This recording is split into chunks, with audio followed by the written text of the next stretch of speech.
Bismillahirrahmanirrahim. Assalamualaikum warahmatullahi wabarakatuh. Alhamdulillahi rabbil alamin. Nahmaduhu wa nasta'inu wa nastaghfiruh wa na'udzubillahi min sururi anfusina wa min sayyiati a'malina may yahdihillahu fala mudhillalah wa may yudlil fala hadiyalah. Asyhadu an la ilaha illallah wahdahu la syarikalah wa asyhadu anna Muhammadan abduhu wa rasuluh. Allahumma shalli wa sallim ala abdika wa rasulika Muhammad wa ala alihi wa sahbihi ajma'in, amma ba'du. Subhanaka la ilma lana illa ma 'allamtana innaka antal alimul hakim. Rabbi shrahli sadri wa yassirli amri wahlul 'uqdatam min lisani yafqahu qawli. Qala Allah Ta'ala fil Qur'anil Karim, ya ayyuhalladzina amanu taqullaha haqqa tuqatih wa la tamutunna illa wa antum muslimun. Wattasimu bihablillahi jami'an wa la tafarraqun. Hai orang-orang yang beriman, bertakwalah kepada Allah dengan sebenar-benarnya takwa, dan janganlah kamu mati kecuali dalam keadaan muslim. Dan berpegang teguhlah kepada tali agama Allah, dan jangan bercerai-berai. Quran surah Ali Imran ayat 102 sampai ayat 103. Wa qala idan ya ayyuhalladzina amanu dakhulu fis silmi kafatan wa la tattabi'u khutuwati syaitan innahu lakum adu mubin. Hai orang-orang yang beriman, masuklah ke dalam Islam secara kafah atau sempurna, dan janganlah kamu mengikuti langkah-langkah setan, karena sesungguhnya setan adalah musuh nyata bagimu. Quran surah Al-Baqarah ayat 208. Qala dan innallaha wa malaikatahu yusalluna 'alan nabi ya ayyuhalladzina amanu sallu alaihi wa sallimu taslima. Sesungguhnya Allah beserta seluruh para malaikatnya bersalawat kepada Rasulullah. Maka hai orang-orang yang beriman, bersalawatlah kepada Rasulullah dan beri penghormatan kepada Rasulullah. Quran surah Al-Ahzab ayat 56. Allah menyuruh kita bersedekah, Allah tidak ikut bersedekah. Allah menyuruh kita berzakat, Allah tidak ikut berzakat. Allah menyuruh kita berpuasa di bulan suci Ramadan, Allah tidak ikut berpuasa. Tetapi Allah menyuruh kita bersalawat kepada Rasulullah, Allah beserta seluruh para malaikatnya ikut bersalawat kepada Rasulullah. Oleh karena itu, rajin-rajinlah berselawat kapanpun dan dimanapun. Akan tetapi berselawat di malam Jumat dan di hari Jumat itu salah satu amalan istimewa di hari Jumat dan malam Jumat. Salatullah salamullah ala taha rasulillah. Salatullah salamullah ala yasin habibillah. Tawassalna bi bismillah wa bil hadi rasulillah wa kulli mujahidin lillah bi ahlil badri ya Allah. Siapa yang selalu bersalawat kepada Rasulullah pasti akan mendapatkan syafaat di hari akhirat. Siapa yang selalu bersalawat kepada Rasulullah pasti dekat dengan Rasulullah di hari akhirat. Dan siapa yang selalu bersalawat kepada Rasulullah diberi kemudahan rezeki, kemudahan urusan, kemudahan studi kalau dia pelajar atau mahasiswa, dan kemudahan urusan dunia lainnya. Para pemirsa Kompas TV yang dimuliakan oleh Allah Subhanahu wa Ta'ala, dimanapun antum berada, mari kita senantiasa bersyukur kehadirat Allah karena berkat nikmat Islam, nikmat iman, nikmat kesempatan, wabil khusus nikmat kesehatan, sehingga qadarullah dapat kita bertemu kembali dalam acara kesayangan kita Mutiara Iman di Kompas TV nasional yang independen dan terpercaya. Siapa yang selalu mensyukuri nikmat Allah, maka Allah akan tambahkan nikmat itu. Sebaliknya siapa yang kufur nikmat, maka siksa Allah amat pedih. La in zakartum la azidannakum wa la in kafartum in azabi lasadid. Quran surah Ibrahim ayat 7.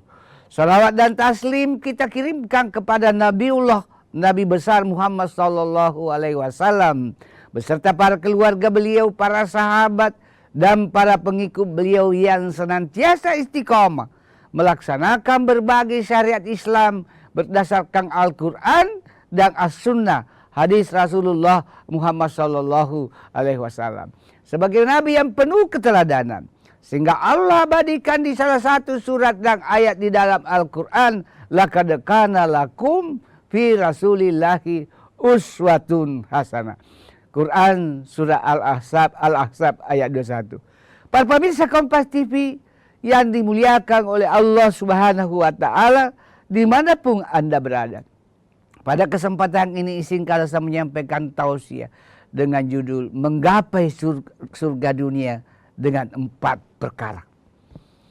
Apa keempat perkara itu? Yang pertama, dalam suatu rumah tangga terdapat pasangan suami istri yang soleh dan soleha.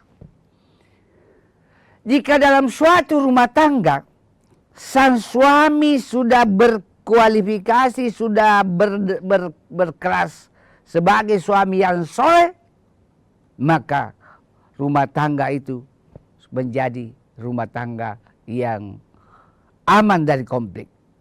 Lebih-lebih lagi kalau istrinya juga soleha, maka rumah tangga itu pasti menjadi rumah tangga samawa, sakinah, mawaddah, warahmah.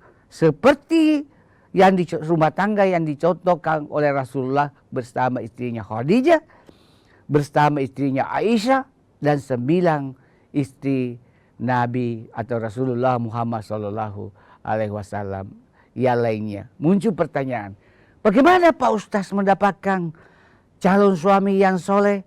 Atau sebaliknya bagaimana Pak Ustaz mencari calon istri yang soleh?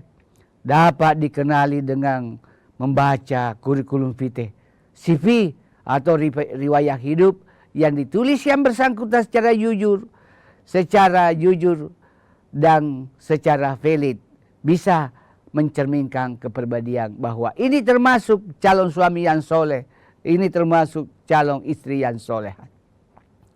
Dengan kata lain, calon suami yang dekat dengan Al-Quran dan As-Sunnah, lalu mengamalkannya dalam kehidupan sehari-hari, insya Allah pasti menjadi suami yang soleh. Begitu pula sebaliknya, calon istri yang dekat dengan agama, mengkaji dan mengamalkan ajaran Quran dan As-Sunnah, hadis Rasulullah Muhammad SAW, pasti menjadi istri yang soleha. Di zaman now atau zaman digital dewasa ini, memang beda dengan zaman-zaman dahulu. Sekarang pengaruh globalisasi, pengaruh westernisasi, pengaruh arus budaya dari barat menyebabkan sebagian besar wanita-wanita atau pemuda kita kena pengaruh negatif globalisasi, sehingga jauh dari nilai-nilai agama yang bersumber dari ajaran Quran dan yang bersumber dari ajaran As-Sunnah, hadis Rasulullah Muhammad sallallahu alaihi wasallam. Kita lanjutkan setelah yang satu ini.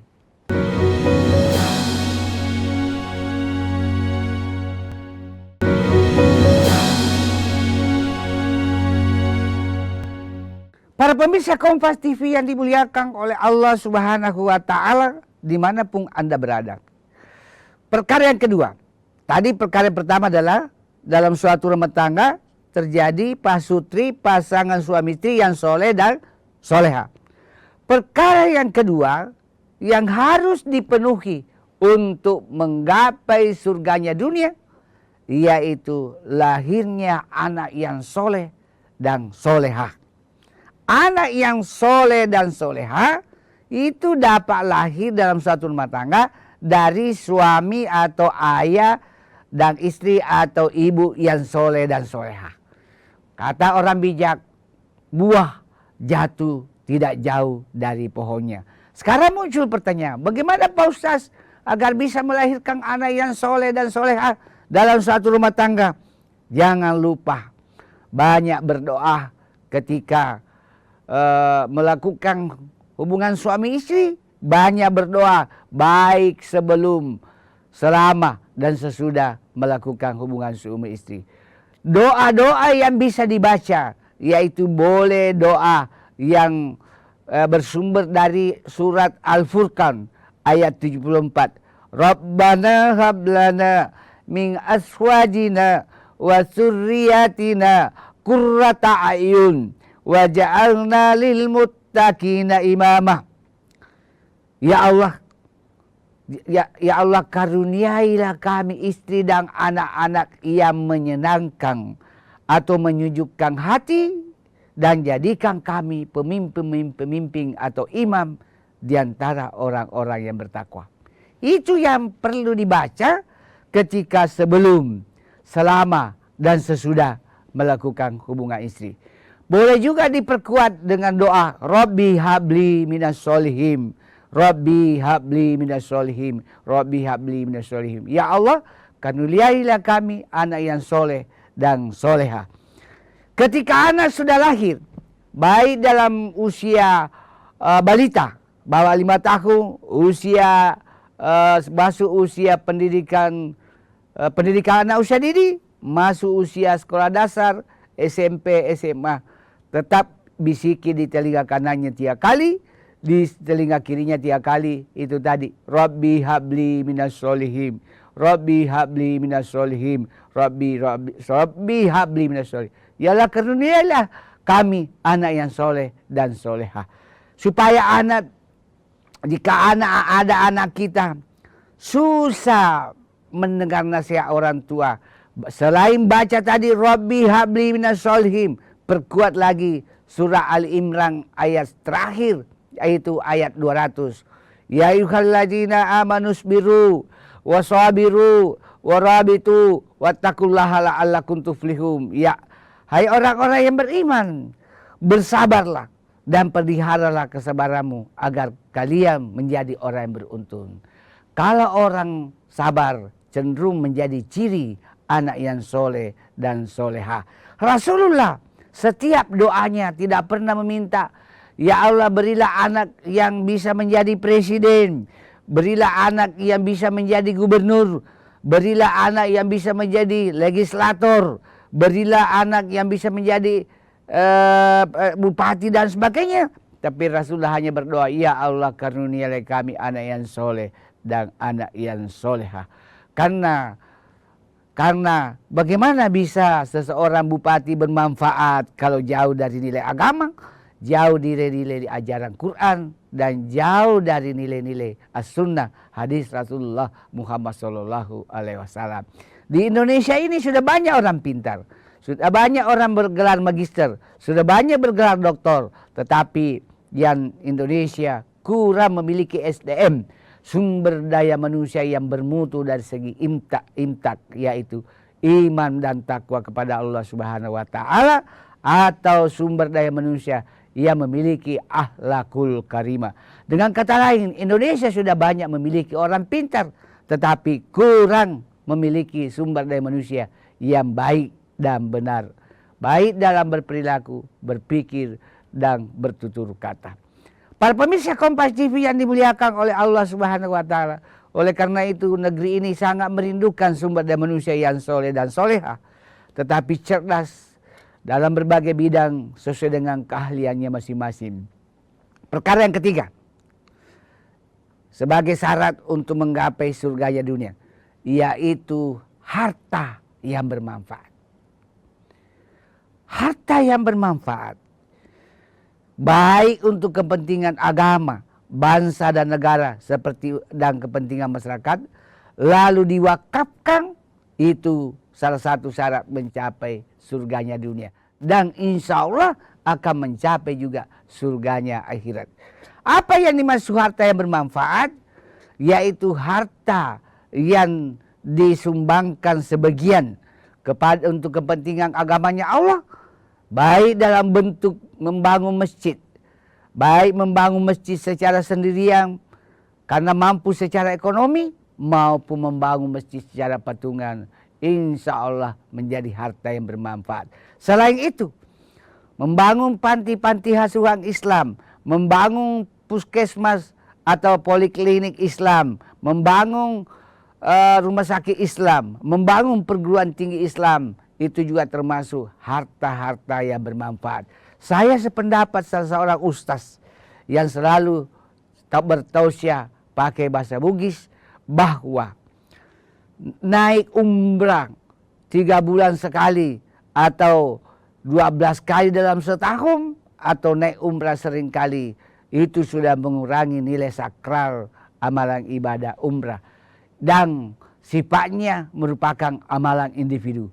Jauh lebih baik dana yang umrah tadi diperuntukkan untuk membangun masjid, untuk membangun panti asuhan Islam, membangun rumah-rumah sakit Islam, poliklinik Islam, rumah penghafal atau tahfiz Quran.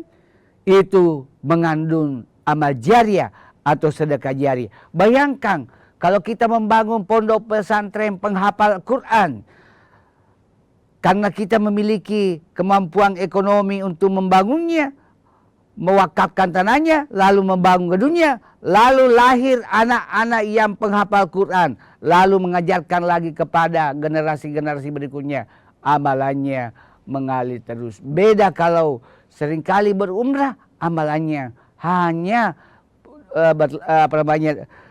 untuk bagi orang yang umrah tersebut. Amalannya bersifat individu ketimbang dengan amalan jariah dalam bentuk membangun rumah-rumah penghafal Quran. Kita lanjutkan setelah yang satu ini.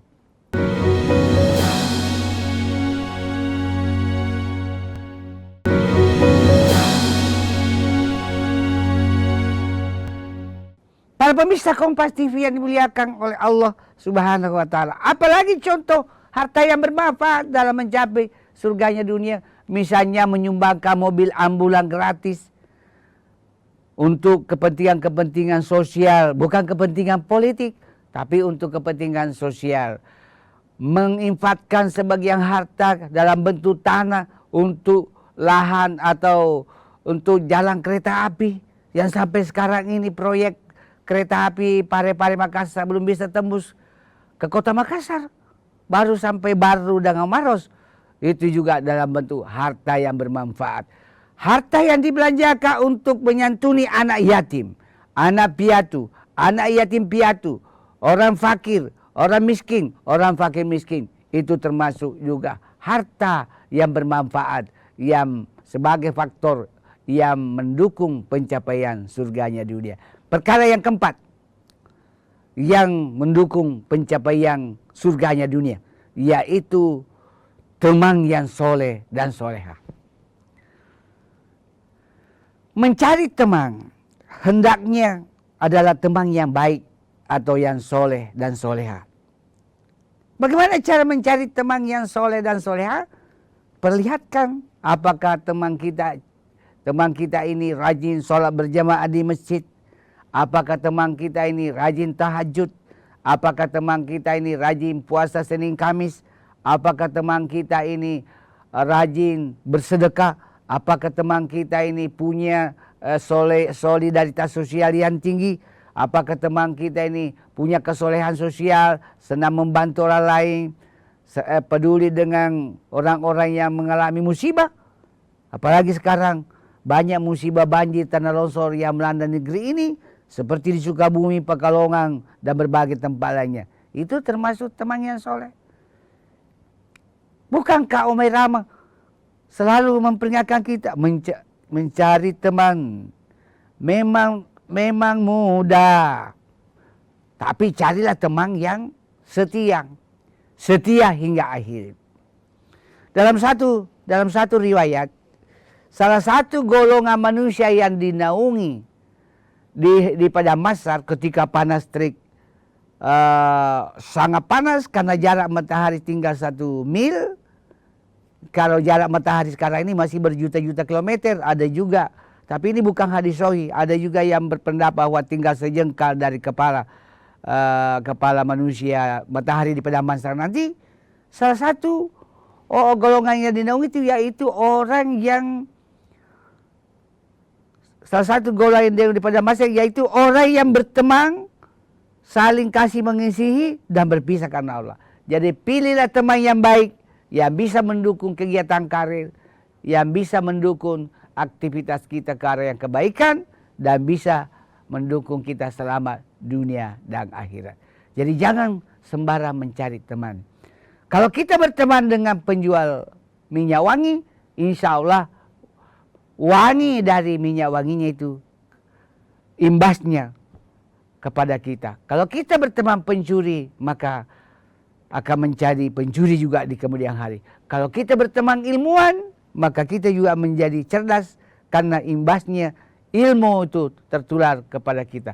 Kalau kita berteman dengan kiai, ustaz, ulama, para dai, para mubalik, insya Allah kita akan menjadi orang yang soleh dan soleha karena ilmunya diamalkan dalam kehidupan sehari-hari. Oleh karena itu, para pemirsa Kompas TV yang dimuliakan oleh Allah Subhanahu wa Ta'ala, jangan sembarang memilih teman, apalagi teman yang hanya mengambil hati kita. Coba lihat, tadi pagi sangat memperhatikan suatu berita. Suatu berita hanya gara-gara motifnya cemburu, lalu membawa pacarnya di suatu hotel di Kediri. Sesudah itu dibawa ke suatu tempat, lalu dimutilasi. Lalu sang perempuan tadi setelah dimutilasi disimpan dalam suatu koper besar. Na'udzubillahi min dzalik. Padahal tadinya berteman, tapi bukan berteman karena motivasi agama, tetapi karena berteman karena motivasi nafsu. Oleh karena itu, para pemirsa Kompas TV yang dimuliakan oleh Allah Subhanahu wa Ta'ala, untuk mencapai surganya dunia, pilihlah teman-teman yang dapat menyelamatkan kita di dunia dan di akhirat. Pilihlah teman-teman yang mendukung karier kita. Pilihlah teman-teman yang bisa membuat anak kita menjadi anak yang soleh dan soleh. Sebagai kesimpulan tausiah saya pada kesempatan ini bahwa ada 4 perkara yang harus dipenuhi untuk mencapai surganya dunia. Karena ada juga surga akhirat yang sifatnya abadi dan hakiki. Maksudnya di sini surga dunia, rumah tangga kita jauh dari konflik, adem, tentram dan damai. Yang pertama adanya yaitu dalam suatu rumah tangga terjadi suami istri, yaitu terdapat suami istri yang soleh dan soleha. Yang kedua terdapat anak yang soleh dan soleha. Yang ketiga harta yang bermanfaat. Dan yang keempat ialah teman yang baik atau teman yang soleh dan soleha. Mudah-mudahan tausiah yang singkat ini ada manfaatnya bagi diri saya, keluarga saya, dan kepada jamaah sekali, kepada pemirsa sekalian. Dan mudah-mudahan bernilai amal jariah di sisi Allah Subhanahu wa Ta'ala. Mohon maaf atas segala kehilapan dan kekurangan. Hadanallahu wa iyyakum ajmain. Tsumma assalamu alaikum warahmatullahi wabarakatuh.